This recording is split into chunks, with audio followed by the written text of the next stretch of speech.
ఇక్కడ మీకు కనిపిస్తున్న ఈ ఆలయాన్ని ఇండియాలో ఉన్న ఆలయం అనుకుంటున్నారు. అది కూడా ఒక హిందూ ఆలయం అనుకుంటున్నారు. కానీ ఇది భారత్ లో ఉన్న ఆలయం కాదు.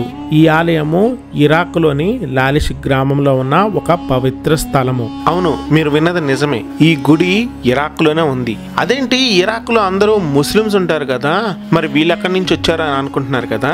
ఒకప్పుడు ప్రపంచం అంతా సనాతన ధర్మమే ఉండేదని మీలో చాలా మందికి తెలిసే ఉండొచ్చు. ప్రపంచంలో ఎక్కడ పురావస్తు శాస్త్రజ్ఞులు ఏదైనా త్రవ్వకాలు జరిపినా అక్కడ దొరికేది వినాయకుడి విగ్రహాలు, శివలింగాలు, పురాతన గుడులు, కొన్ని చారిత్రక ప్రదేశాలని ధ్వంసం కూడా చేశారు. ఇది అందరికీ తెలిసిన విషయమే. ఈ ఆలయము ఒక రహస్యమైన మతానికి చెందిన వాళ్ళది. వాళ్ళు మాత్రమే అక్కడికి ప్రవేశించి పూజలు చేస్తారు. వాళ్ళనే యజిదీ అంటారు. ఒకసారి ఈ గుడిలో ఈ చిత్రాన్ని చూడండి. ఇది ఇరాన్ గుడిలో ఉంది. ఈ సాంప్రదాయపు చిత్రాలన్నీ ఎక్కువగా మన ఇండియాలో, అది కూడా దక్షిణ భారతదేశంలోనే ఎక్కువగా చూస్తూ ఉంటాము. మరి ఇది ఇరాన్ లో ఎందుకుంది?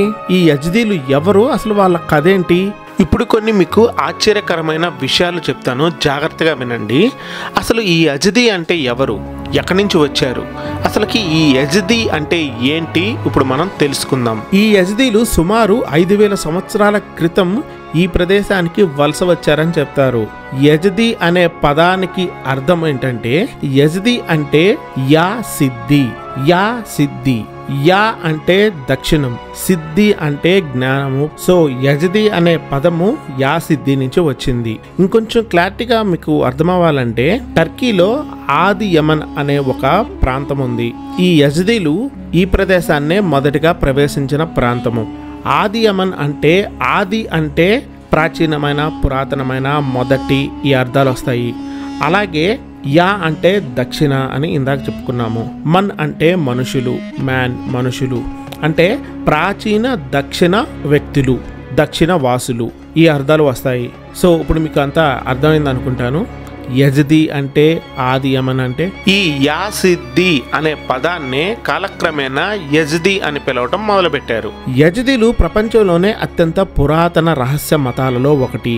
యజిదీ మతంలో మత మార్పుడులు ఉండవు. ఈ మతంలో చేరాలంటే యజిదీ కుటుంబంలోనే జన్మించాలి. అంటే కొన్ని మతాలు మత మార్పులు చేసి వాళ్ళ మతంలోకి జనాల్ని ఎలా పెంచుకుంటూ పోతున్నారో మీరు చూస్తూనే ఉంటారు. అలాంటివి ఈ యజిదీ మతంలో ఉండవు.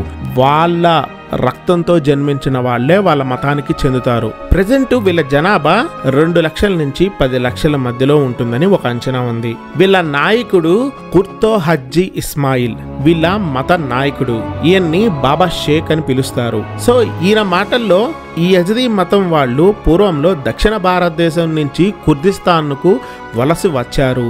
అందువల్ల వాళ్ళ ఆచారాలు దాదాపు హిందువుల్లా ఉంటాయని, అలాగే వీళ్ళు పూజించేది కూడా మురుగన్ దేవుడు, అంటే మన కార్తికేయ స్వామి, మన శివుడి కుమారుడు కుమారస్వామి. యజిదీలు హిందువుల్లాగానే వాళ్ళకి న్యూ ఇయర్ ఏప్రిల్నే ఉంటుంది, అంటే ఉగాది లాగా, యుగానికి ఆది. ఇప్పుడు యజిదీ మతానికి హిందూ మతానికి ఉన్న సంబంధాలు తెలుసుకుందాం.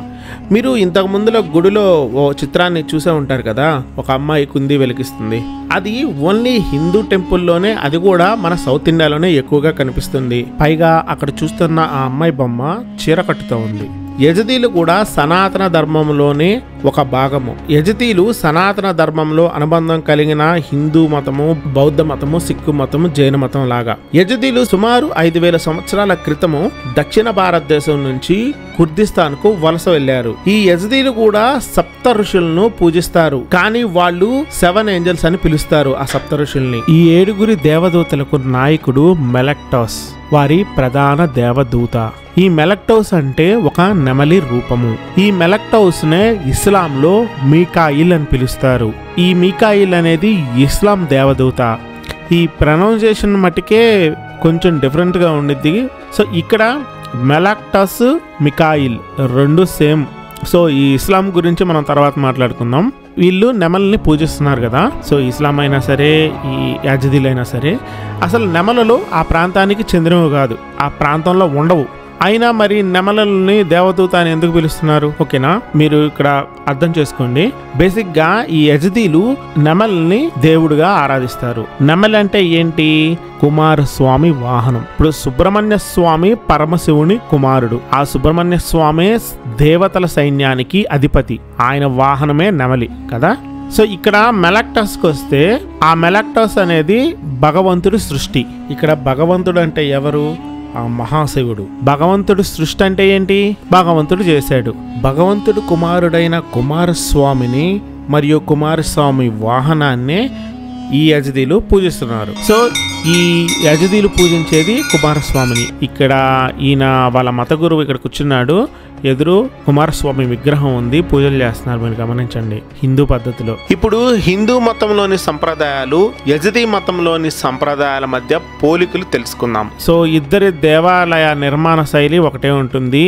అలాగే నెమలిని దేవుడిగా భావిస్తారు, దీపాలను వెలిగిస్తారు, బొట్టు పెట్టుకుంటారు, దేవాలయాల డోర్ల మీద పాములు బొమ్మలు ఉంటాయి సేమ్ మనకు ఇలాగానే. అలాగే వీళ్ళు పునర్జన్మని, కర్మ సిద్ధాంతాన్ని బలంగా నమ్ముతారు. మీకు డౌట్ రావచ్చు, అసలుకు వీళ్ళు ఈ ప్రాంతానికి ఎందుకు వచ్చారు అని. వీళ్ళు ఈ ప్రదేశానికి వచ్చి సుమారు 5000 సంవత్సరాలు దాటిపోయింది. ఈ యజదీలు ఆ ప్రాంతానికి ఎందుకు వచ్చారు అనేది ఎవ్వరికి తెలియదు. ఆ విషయము ఇప్పుడు ప్రజెంట్ ఉన్న యజదీలకు కూడా సరిగ్గా సమాధానమే ఉండదు, ఎందుకంటే చాలా తరాలు దాటిపోయినాయి కదా. అసలు యజదీలు ఎందుకు ఇంత రహస్యంగా బతుకుతున్నారు, వాళ్ళ మతము ఇంత రహస్యంగా ఉంచటానికి గల కారణాలు ఏంటో ఇప్పుడు మనం తెలుసుకుందాం. ఈ యజదీలు ఎన్నో సంవత్సరాల నుంచి తీవ్ర హింసకు గురయ్యారు. ఇస్లాం ఏర్పడిన తర్వాత 7వ శతాబ్దంలో వీళ్ళకి మతపరమైన అభిప్రాయాలు, ముస్లిం ఆచారాలు, ఈ యజదీల ఆచారాలు భిన్నంగా ఉండటం, అందుకని ఈ ముస్లింలు వీళ్ళ మీద ఎన్నో దాడులు చేశారు.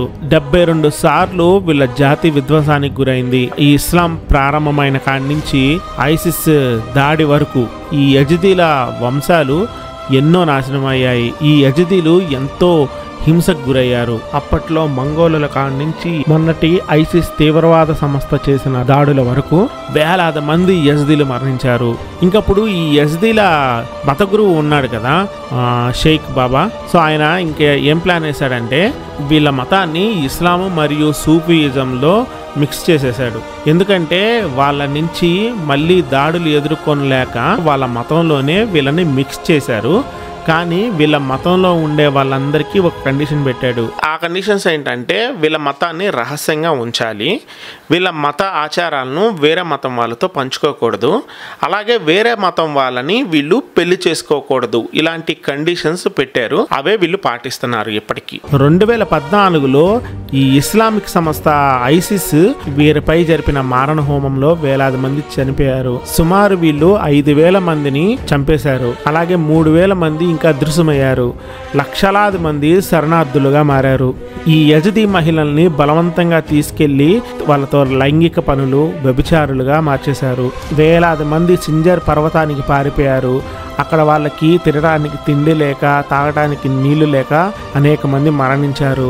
ఈ అమానవీయ చర్యను ఐక్యరాజ్య సమితి జెనోసైడ్గా గుర్తించింది. ఈ ఐసిస్ సంస్థ అంటే ఏంటంటే ఇది ఇస్లామిక్ ఉగ్రవాద సంస్థ. ఈ సంస్థ ఏం చేస్తుంది, అక్కడ ఉన్న వాళ్ళని ఇస్లాం మతంలోకి మారమని వీళ్ళు బెదిరిస్తారు, మారని వాళ్ళని చంపుతారు. అలాగే ఈ యజదీల్ని దొరికిన వాళ్ళని దొరికినట్టు కాల్చి చంపేస్తున్నారు అనమాట. ఎందుకంటే వాళ్ళ మతంలోకి వీళ్ళు రావట్లేదని చెప్పి. అలా కొన్ని వేల మందిని చంపేశారు. చాలా యజదీలు కనపడకుండా పారిపోయారు. ఇల్లు వాకిలి వదిలేసి కొండ ప్రాంతాలకి, కొండల్లో దళదాచుకున్నారు. చిన్నపిల్లల నుంచి ముసలోళ్ళ వరకు ఎటోళ్ళటు వెళ్ళిపోయారు. సో అంతటి మారణ హోమం సృష్టించారు ఈ ఐసిస్ వాళ్ళు. వీళ్ళు ఈ ప్రదేశానికి ఎందుకు వచ్చారా అని నేను బాగా ఆలోచిస్తే నాకు ఒక ఆలోచన వచ్చింది. ఏంటంటే వీళ్ళ ప్రాచీన పేరేంటి, యాసిద్ది అంటే దక్షిణ జ్ఞానవంతులు, దక్షిణ ప్రదేశానికి చెందిన జ్ఞానవంతులు.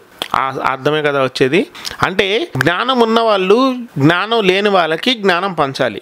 సో ఈ జ్ఞానవంతులు ప్రదేశాలు మారుతూ జ్ఞానం లేని వాళ్ళకి జ్ఞానం ఇస్తూ ఆ ప్రదేశానికి వచ్చి అక్కడ ఉన్న వాళ్ళకి జ్ఞానం ఇవ్వటానికి అక్కడ ఉన్నారు. అసలు జ్ఞానం అంటే ఏంటి, ఎలా బ్రతకాలి, ఎలా ఉండాలి, ఎలా జీవించాలి, ఎలా ఆహారాన్ని సంపాదించుకోవాలి, ఎలా దైవాన్ని ప్రార్థించాలి, ఇది కదా జ్ఞానం అంటే. సో ఆ జ్ఞానాన్ని పంచటానికే ఆ ప్రదేశానికి వచ్చారు వీళ్ళు అని నేను అనుకుంటున్నాను. ఇది ఈ యజదీల అసాధారణమైన జీవన పోరాటం. ఎన్నో ఎన్నో సంవత్సరాల నుంచి వీళ్ళ మీద హింస జరుగుతూ వస్తున్నా వీళ్ళ సంస్కృతి సాంప్రదాయాలను అయితే కాపాడుకుంటూ వస్తున్నారు. వీళ్ళ రహస్యమైన జీవన విధానం వల్ల వీళ్ళ మూలాలు ఇంకా రహస్యంగానే ఉన్నాయి. వీళ్ళు సనాతన ధర్మంలో భాగమైన హిందూ మతంతో సంబంధం ఉన్నా కూడా వీళ్ళ మీద లోతైన పరిశోధన అయితే చేయాలి.